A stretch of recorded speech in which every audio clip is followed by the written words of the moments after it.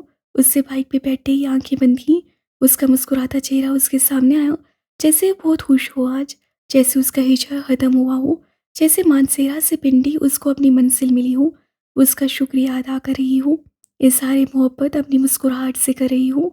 استاد کیا گاتا ہے عطا اللہ، آج تک کوئی ایسا گانے والا میں نے نہیں دیکھا۔ اوئے چپ کر خانہ خرابہ، سارا مزہ خراب کر دیا۔ کتنی بار سمجھایا ہے تمہیں، جب عطا اللہ کا گانا چل رہا ہو تو بیچ میں مت بولا کر۔ جگرتے ہاتھ رکھ کے آسان ڈھول جدا گیتا، وہ ٹرک چلاتے چلاتے عطا اللہ کے گانے خود گاتا، پھر ڈرائیونگ سیٹ پہ بیٹھے ہوتے ہی ان پہ جھومنے لگ جاتا، جو بول اس کے دل کو لگتا اس پہ اسٹیئرنگ سے ہاتھ چھوڑ دیتا، دونوں ہاتھ اوپر کر کے ساتھ ساتھ گاتا۔